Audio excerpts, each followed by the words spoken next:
When I left on this journey, I felt like we used to live in a society and now we live in an economy, and it lost all its meaning for me. Is this what you call a midlife crisis?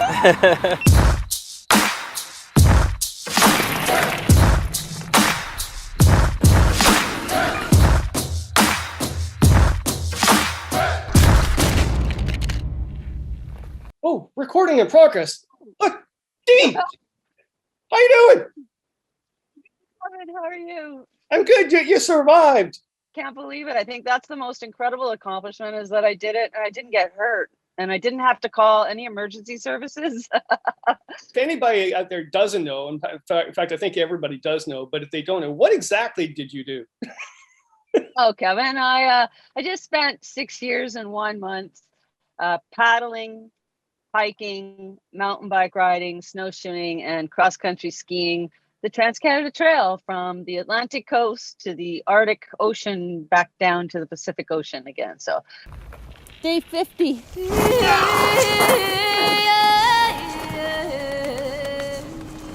I left Newfoundland in 2015 on a 24,000 kilometer journey across this land.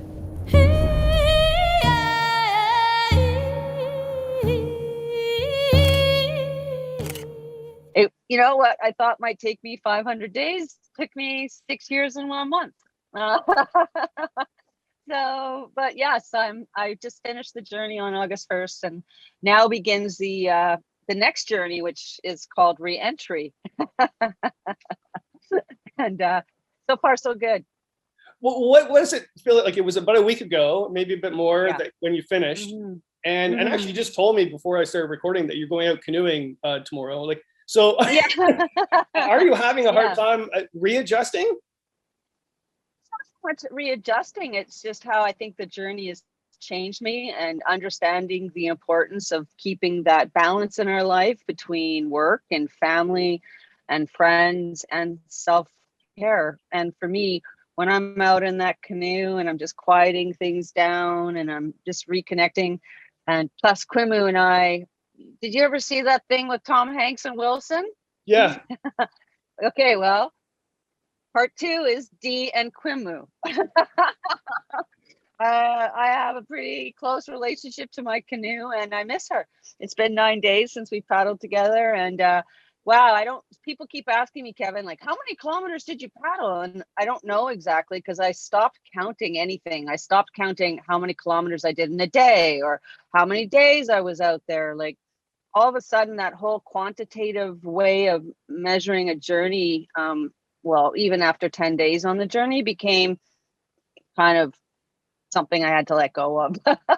Well, it's interesting too, Dee, because when you visited me, you're about a year into the journey, and Yeah. you actually told me the most terrifying experience so far was actually canoeing that inlet. I forget where it was. I think Nova Scotia. Oh, Brador Lake, when I got swept out into the open water. It was also my first very important lesson on the journey, really. That was Pitupock Lake. That's what the Mi'kmaq call it, but it's the Brador Lake in Cape Breton, and it's the largest inland sea in the world. And yeah, I'd had my first close death moment on the journey when I did my first solo paddle for 40 days on that lake. Okay, so but then you went from your terrifying experience to not wanting to leave the canoe. So yeah, you snowshoed, you skied, you biked, you walked, but you're saying canoeing was your favorite part. Absolutely. And I like to say, to people when they ask me, what's your favorite part of the trail? It was the part I was on that day.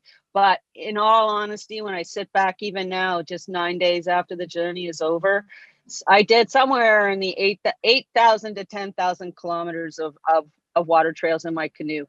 And I say anywhere because, when people draw a line for a paddle route, depending on the day that you're paddling determines the line that you take.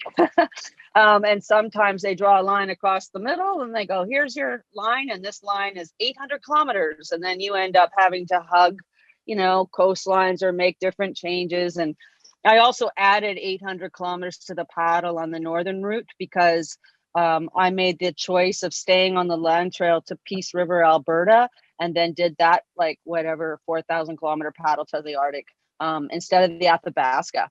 And I made that decision because I wanted to go through a national park instead of Fort Mac.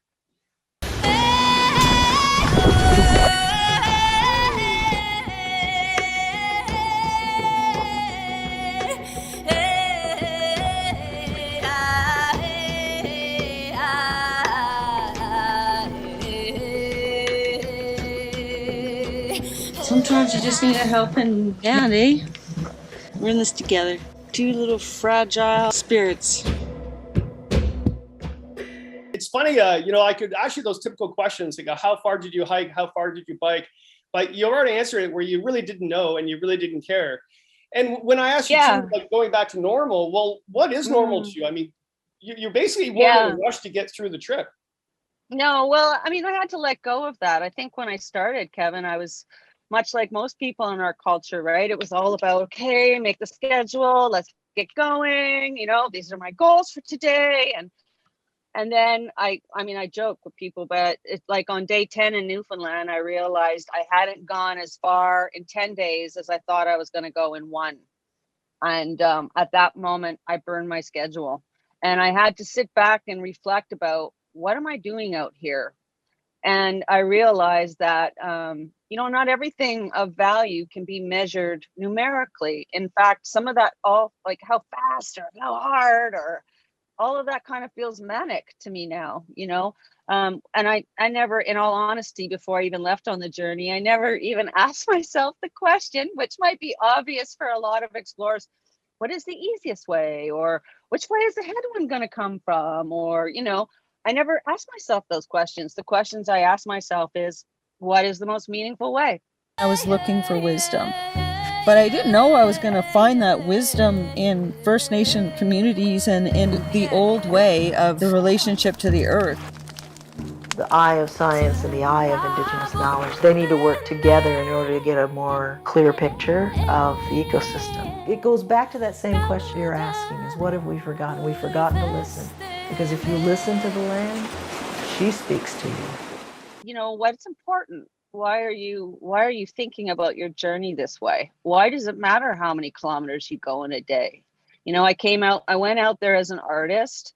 I called it an ecological pilgrimage because for me, it was about paying my respects to the land and the water and also to the ancestors of this land. I'm a very proud Canadian. I love this country, but I think like many Canadians, was feeling kind of weird about celebrating. I mean, this trail was built to celebrate Canada's 150th birthday. And that's the part that felt kind of weird for me. Like I said, loving this land as I do and knowing just how, how fortunate we are actually to live where we live. But also just being at odds with this idea of celebrating 150 years when people have lived here for 10,000 years. And I thought, we need a more inclusive story. And for me, the trail was just this perfect metaphor and a perfect place to find that inclusive story, because what connects us all is the land and the water. And here we have the longest trail in the world that connects thousands of communities, because as much as there's a lot of the trail that's in the wild, and I would say the most wild parts of the journey are the paddles. And how easy it is to drop out on a river or a lake, because as soon as there's no road access, there is nothing.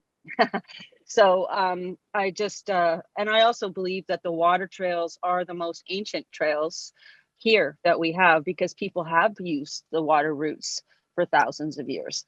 And so for me, they were the most meaningful and the most profound experiences that I had were on the water routes, on Lake Superior, and in that long paddle to Tuktoyaktuk and to the Arctic Ocean from Alberta. So there were many other paddles in there as well. There was the Saskatchewan River, there was the St. John River in New Brunswick, there was the Shubenacadie River in Nova Scotia, and I just finished the trail on the Salish Sea in British Columbia. So there are many paddles, and all of them, I was.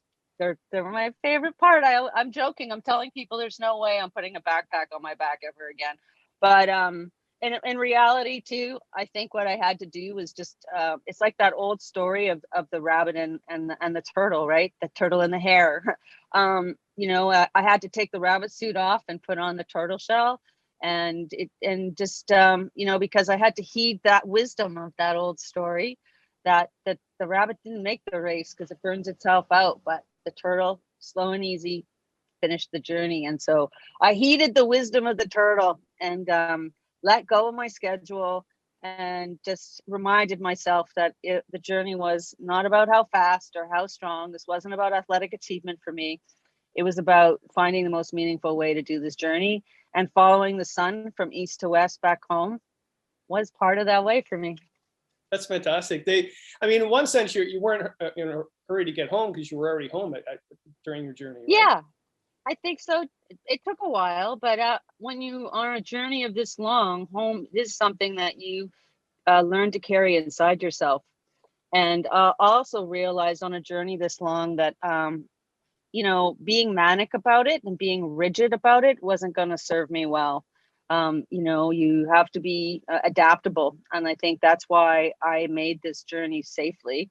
That and probably the grace of many other reasons. But when you over plan, we become very rigidly attached to the plan, and I never planned more than I stayed focused on what was tomorrow and what was the next week. And then, when I reached the end of a land trail and I needed to transition into snowshoes, or I needed to transition into canoe, and then you set up camp and you begin the process of manifesting that next step, right? And sometimes you'd have to wait a week, or sometimes it happened in an hour, and it always happened through the kindness and open hearts and generosity of people that I met along my way. And I tell everybody that the currency of 500 days in the wild has been human love and human kindness, because and you're part of that, Kevin. I was joking with your buddy Dave. He's it's just that I remember pulling into Peterborough and getting this call from you. Right. Okay. Guess who stayed at my place last night? She was about to camp on the river in Peterborough, where all the a lot of drug activity happens. So I was like, no, don't sleep there. Peterborough. No, come with me. You don't know me, but come on, stay at my place. Yeah, they call me Happy. That's the spirit of this journey. And when I was finishing the paddle, even 9 days ago, the last 20 minutes coming into shore, I was bawling my eyes out, and I wasn't crying because the journey was over. I was crying because it was almost like with every paddle stroke, all I could see were all the hundreds of people that had helped me get to that place. And it was so humbling, It wasn't certainly there was no ego about that moment. There was just a lot of, humility and just gratitude for a 6-year journey filled with so much human kindness. And you had a lot of people help you along the way. You also visited and a lot of First Nations communities. Was there one that you just can't wait to go back and visit? Is there? All of them. I met friends everywhere, right? Certainly for the first 4 years of the journey, obviously before COVID, that was, I spent time with the Mi'kmaq communities, in the Maliseet, in Cree communities, in Dene, Ojibwe, Lakota, Dakota, Standing Buffalo, Métis. And in addition to making this feature film, which is my next step, I also made 3 TV half hours with another artist named Ann Verrill. And it's called The Beacon Project, and they're on CBC Jam, 2 of them, and the 3rd one will be released soon. And those are quite specifically focused on some of the time in those communities. And we called them cross-cultural conversations. They were about, and I guess this is another thing, like when in making those pieces and in arriving in those communities and engaging in cross-cultural conversations, that meant stopping. It meant, connecting, and it really meant just learning and listening and witnessing. And so we engaged youth and grandmothers and elders and artists, and really collaboratively made those 3 episodes. And so that was a very, really added a meaningful part of the journey. Instead of, that's part of it, is that, you're constantly, there's something about Western culture where even myself, I had to fight it a lot, where I'd get up and I'm like, I gotta get going.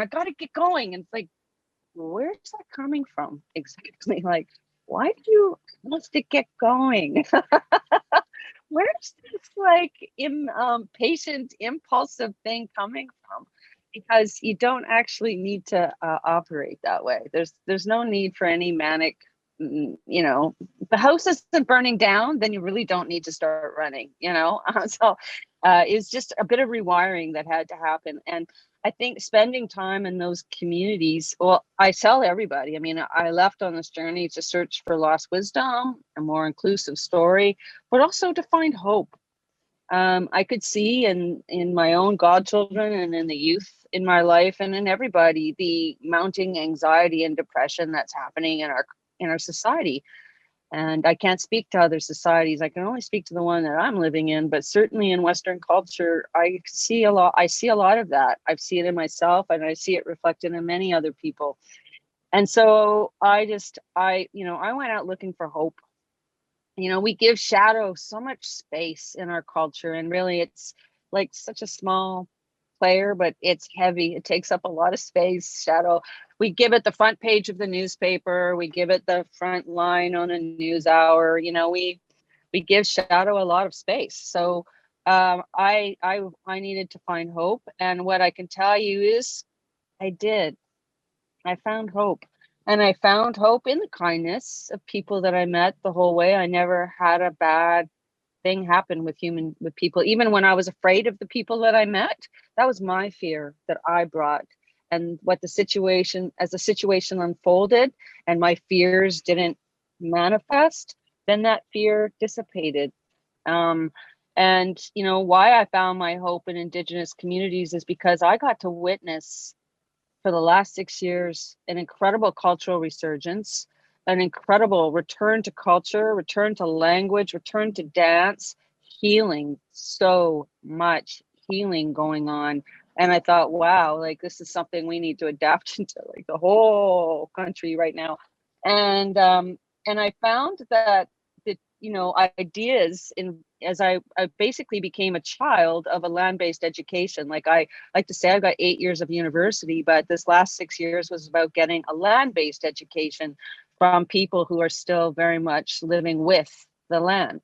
And of course, in most Indigenous communities, there still is that connection and of people who are living with the land. And ideas like, when we're making decisions as a culture, thinking about 7 generations into the future, to me, I was like, wow, okay, well, that actually makes a lot of sense, because we are just a part of a continuum. You and I are here because we can actually trace our ancestry back to the beginning of time, but we can't because we actually share this collective amnesia about our past, but we're very much connected to it, just as we are connected to the future and the unborn, And so when I started learning more about traditional Indigenous wisdom, I thought, this is what we need right now. We need to blend this wisdom with this science and technology.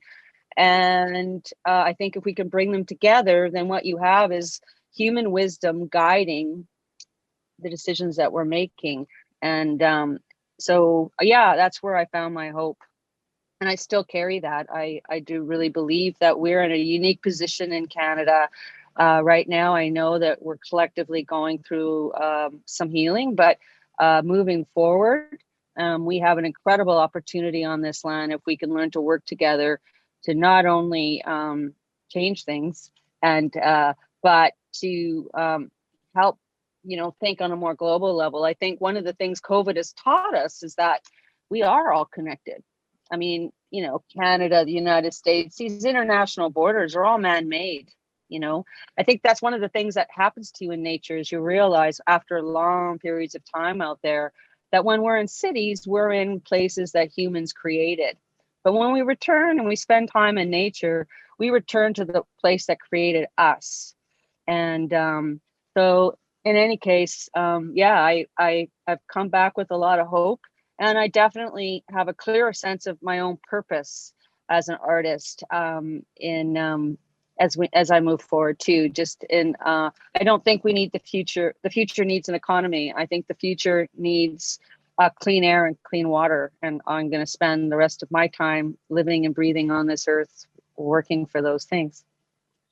Well, if you think about it too, you have a lot of work ahead of you. You have to edit this film. That's right, Kevin. So I'm so excited. I'm so excited. 6 years of production. Who goes into production for 6 years? You know, I'm like, yay, we get to start the edit. You know. Do you think that's going to be tough to put that all together? Because you must have a lot of film. Oh, I have 470 hours approximately. Yeah, I have a lot of footage, but I've been visiting it and working with it as I've traveled. I've worked with editors and artists because of the Beacon project as well. And so it's a process. And I don't, at this point, talk to me in 6 months, but right now, no, I don't feel overwhelmed by it. It's just about, a methodology of how I'm going to approach it and review it and then begin putting it together. But with documentary, because I didn't go to impose a story. I followed my heart on a journey, and let the story reveal itself.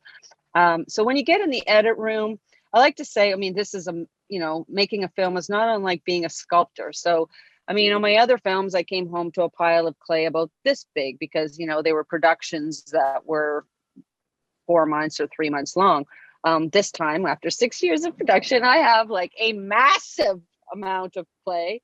And right now, maybe I think I'm going to, sculpt a horse. But once I get into the edit room, it could be a unicorn that pops out. So you go in with an open mind and you just let it reveal itself. And it does. It's really interesting creative process. But it really, as you start to edit things down, it just starts to come forward. And that's certainly the process I've used in my other films, and it's worked out really well. So take 3, hope for the best.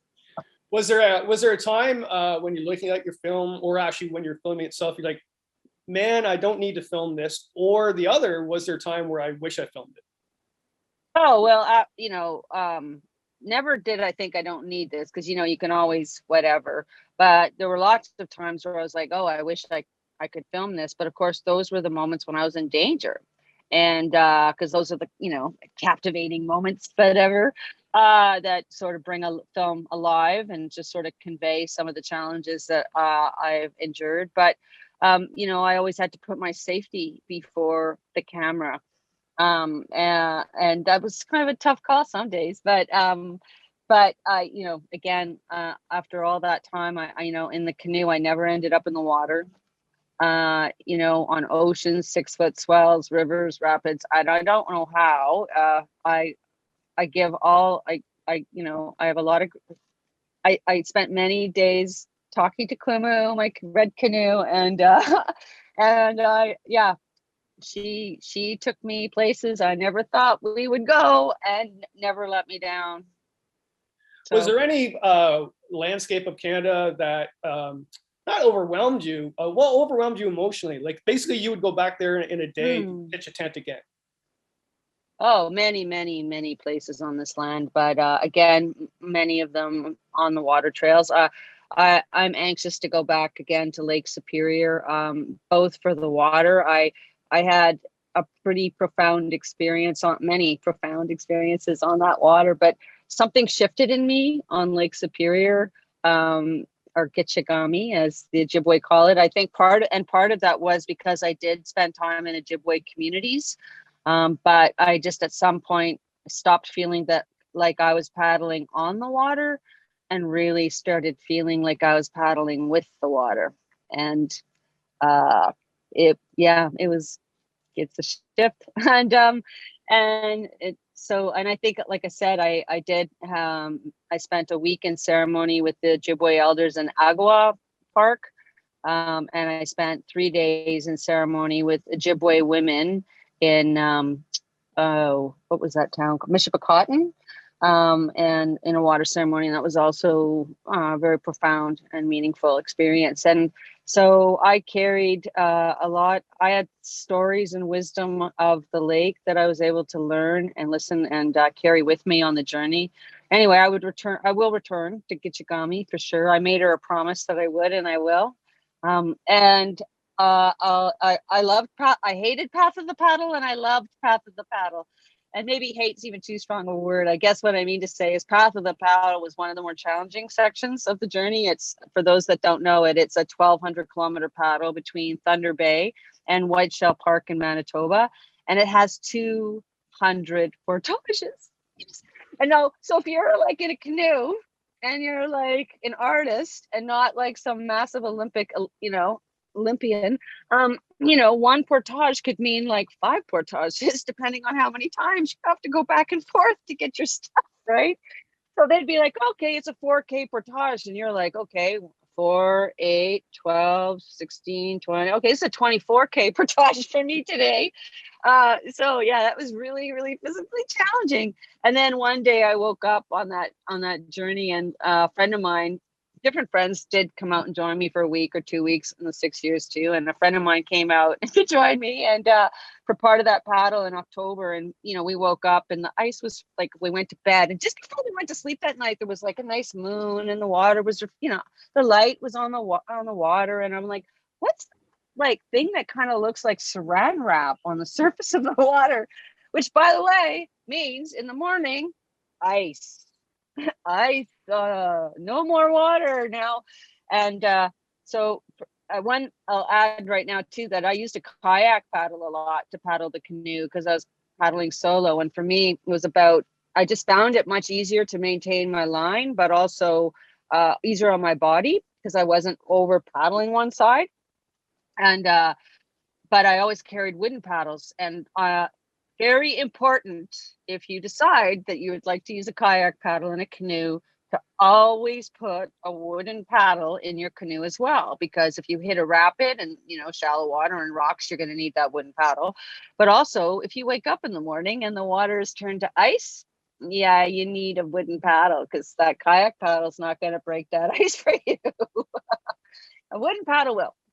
So that there were some definite challenges on Path of the Paddle, but again, what an amazing experience. You're basically following an old Anishinaabe paddle line trail, and you're following, like on so many days, wild rice and fields of wild rice growing in the water, and that people still to this day and are harvesting. So yeah, that was amazing. And then of course, absolutely breathtaking was the paddle from, I went Peace River to the beginning of Slave River, and then did Slave River to Great Slave Lake, and then the shores of Great Slave Lake to the beginning of the Mackenzie River, and then Mackenzie River into the Delta, into the ocean, into Tuktoyaktuk. And that took about 5 months, and I did it with my partner, Louisa. We had started dating about a year and a half before that, but we've been together now 3 years. And we've been friends for 10. And I know who starts a relationship on a trail. I said to her, you're nuts. Like, you really don't wait for me. See you when I get home. And she's like, hell no, that's not the way I roll, sister. And, she joined me on that paddle for 5 months, which, in hindsight, I would have been a very difficult one to do solo, and I'm not quite sure I would have survived it. Frankly, there were instances where it took 2 people, definitely. And then beyond that, since COVID began, this wonderful human being named Louisa Robinson, this van I'm sitting in, she got this van and moved her life into this van. It's an off-grid Ford Transit with solar panels on the roof, and it can live out in the bush, with no plugins for long periods of time. So she followed my little dot on my spot, and followed me and found wherever the trail met a road. She would meet me, resupply me. If I was traveling on a road, there were nights I could sleep in the van as well, instead of putting a tent up on the side of a dirt road. And also at that point of time, recharge camera batteries, backup footage. So oddly for me, I had more help during COVID than I ever did before COVID. And again, like, I wouldn't have been able to finish the journey without her love and kindness, because I wouldn't have been able to respect COVID protocols. The trail goes through wild areas, and it also goes through communities and cities. And, I wouldn't have been able to stay on the trail if I had to resupply going into those communities and cities.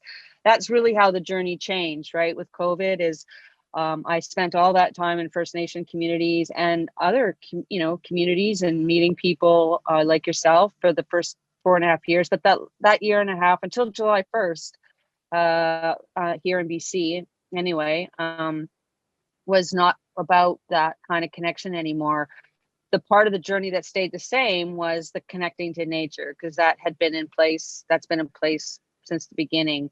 But the community time, I had to stop, and respectfully so. And I out on the trail in the winter months and early spring months, I never saw anybody. So keeping safety protocols was very easy. There were no other humans, so that was pretty easy.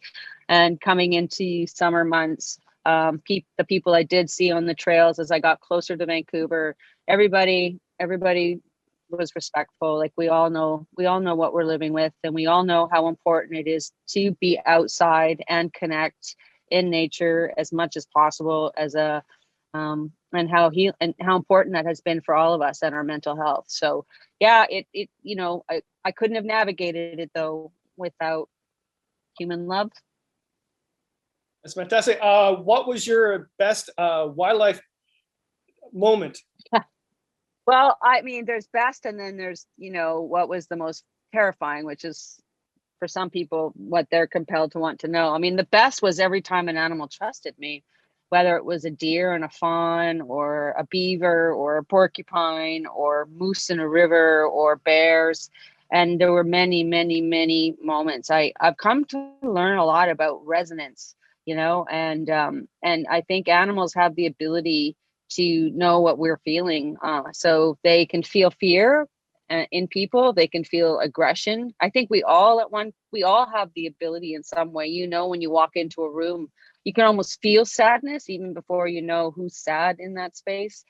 So anyway, anytime an animal trusted me enough where we could just share space quietly, me observing and filming when possible,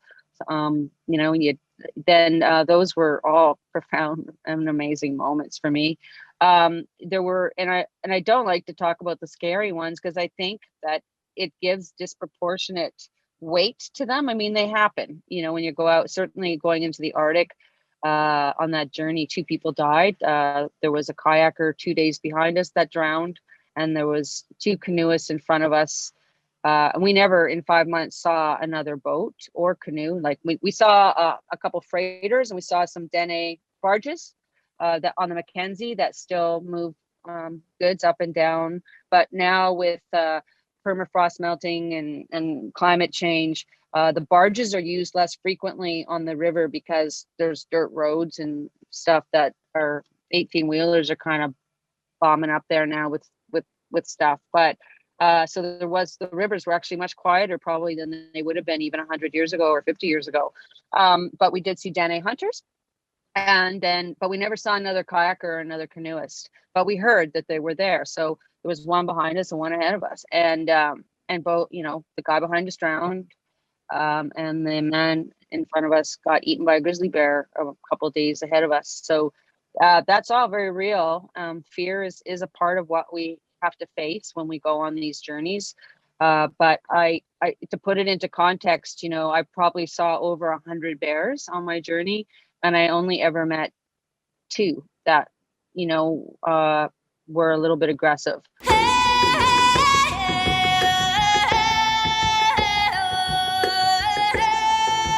There are dangers out here. My clothes on. I got the bear spray. We wish you no harm. So those are pretty, there were exciting moments. But the ones that I will remember are yeah, the moments where I just got to watch like a grizzly bear and a cub like eat berries, and just watching this like massive, powerful animal just gently bringing these berries to its, I mean, eating these berries like so delicately, and then just the love between the bear and the cub, and how playful they were, and just and like it getting into the lake and swimming and playing with each other, and you just realize like yeah, just how similar we all are, the bear and the cub, or the father and the daughter, or the mother and the son. Like, these relationships exist not just within the human species, that there is love and care and all of, joy, that these emotions are experienced by the animal and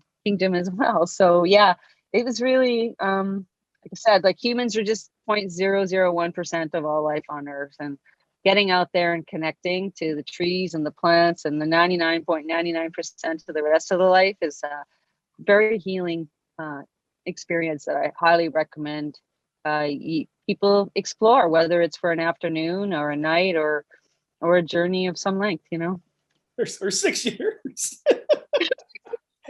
Are you going to write a book about this? I mean, it sounds like a book to me.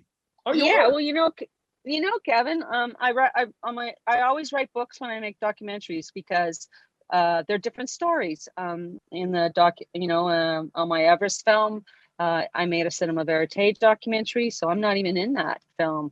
But I wrote a book about being a woman and being a filmmaker, called, so the documentary was called 40 Days at Base Camp, and the book is 40 Days on Everest. And they're very, very different stories, and yet they do complement each other. It just sort of gives you in front and behind the scenes kind of thing.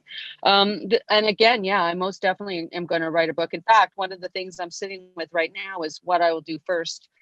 Given COVID, I mean, it might be a better time to and we're still a lot of uncertainties around the Delta variant and how things are going to unfold. I might, I'll start looking at the footage right away and working with an assistant editor part-time, but I may in fact write the book first this time. I usually make the documentaries first, but we'll see. I'm working for the first time in my life with a literary agent. I kind of feel all grown up all of a sudden.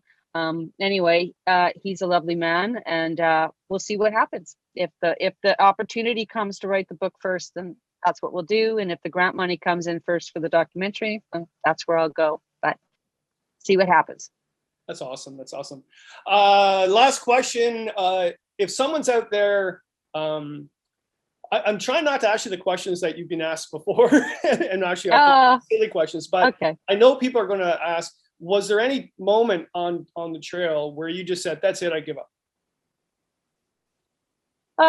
Yes, no, in the sense that like the moments that we want to give up are usually because you're depleted, you're tired, you're hurt, you're overwhelmed. And so after I burned that schedule on day 10, I knew that self-care was going to be a really important part of making this journey. And to be totally honest with you, self-care was not my strong suit. I've always pushed myself too hard in my work and struggled to find that work-life balance. And so I had to really learn that. And who goes on an extreme adventure to learn self-care? But apparently I did. So when I felt like really exhausted, I knew I needed to camp if I was on a river or lake or whatever, I just find a good place to camp and stay put for a couple of days, and use that time to write in my journal, cook some good food, good meals, look at maps, do some filming, because that's what I'm there to do. And and just sew some buttons and just take care, and then a few days would go by, and then that enthusiasm and zest for the journey would fill me again. And it's also about big problems out there on these journeys, and I know this, Kevin. They usually happen because a series of small things have happened, and then all of a sudden small things become a very big thing, and then you're in danger. Maybe even your life's in danger. And it all starts sometimes with making the wrong decision. And one of the hardest decisions to make for me was I'd sit on the shore of the water and go, is today the day? Is now the right time? Especially if you knew that day you had a 10K open water crossing or something. It really is about choosing the right moment. And so that means you really have to be connected to the physical environment that you're in. You have to be looking at, okay, what's going on with the trees, what way is the wind blowing, what's in the sky. Like, you really have to connect and be present. Wow. Like, I like to tell people, you could probably learn everything I learned in 6 years sitting in your living room doing some yin yoga and meditation every day for 6 months, because it is just about being present, come back, get out of the monkey mind, be present, because otherwise, if you're in your monkey mind thinking about your ex or whatever you're thinking about, and you're not where you're at, then you're not going to be ready to deal with anything that's going to unfold before you. So yeah, a lot of, I think just like balancing self-care and giving respect and space for that allowed me to not actually face a crisis moment of needing to leave the trail. But I'll preface it with one moment, and that was, I guess, about maybe 2 years ago this December, my mom had a heart attack, and she almost died, and it didn't. So I came off the trail, and my partner Louisa came to pick me up and brought me back, and I spent a month with my mom, 2 weeks of it, whatever it was, in the hospital full time with her. And I questioned at that point what I was doing, because there's no going back in life, right? I remembered at Everest, everybody, the first week you meet all these amazing climbers and with amazing achievements in their lives, as far as the physical world goes, and they all carried these pictures of their family, and you just assumed in the first week, well, that was their family, that was their partner, that was the kids. And then as weeks go by, you realize, oh no, they're not together anymore. They're still carrying this picture of their family and their kids over their heart, and of course they're still part of their kids' lives in some way, but they're not together as a family anymore, because being partnered to a person that is constantly gone and putting their own individual ambition above the collective. I mean, that's kind of like COVID, right? Like, I respect people having a difference of opinion about whether or not you need a shot, but sometimes it's the needs of the collective are more important than the needs of the individual. And so trying to find that balance, because there's no going back, In any case, my mom would have none of it. I said, listen, I can quit. Like, I'll come home and look after you. And, and if something is to happen, these are the last months that you have. Like, I want every second, every day to be here with you. And she's like, no, go. That's fantastic. Well, cheers. This is a whiskey fireside shop, by the way. All right. I know. I'm drinking carrot juice, Kevin. I'm such a lightweight right now. I have to wait till like 7 o'clock. Yeah, it's not even noon yet there. I'm trying a new one. Oh, it's you and your fancy scotches, man. When I grow up, make me one day. I too. Hey, another thing I want to talk to you about one day are some of those great paddles you've done over there in Scotland. And I definitely, Quimu wants to travel. Yeah, I guess we can add that question too. Is have you had enough of Canada now? You want to try somewhere different? Well, I definitely want to go paddle the Yukon River. I want to go back to Lake Superior, Gitchagami. I only did the Canadian side, so I want to go back and do the whole lake. But no, I mean, yeah, there's infinite numbers of. I hope to explore many, many lakes and rivers and actually take Quimu beyond Canada. Right now, until this whole COVID thing, kind of whatever it's going to do, does its thing. It just, there's so much to explore here. And even in my own backyard now, going back to Garden Bay on the Sunshine Coast, I'm right at the, opening to the Desolation Sound. And there's still so much here that I just really, the Sailor Sea paddle was the longest one I've had on the ocean. And it's a whole new ball game. And one I'm really excited to keep exploring and learning about. So yeah, there'll be many, as long as I have my health and well-being, there'll be many, many more paddles to come. Cheers, and McWitch. Cheers. Cheers, my friend. That must be disgusting.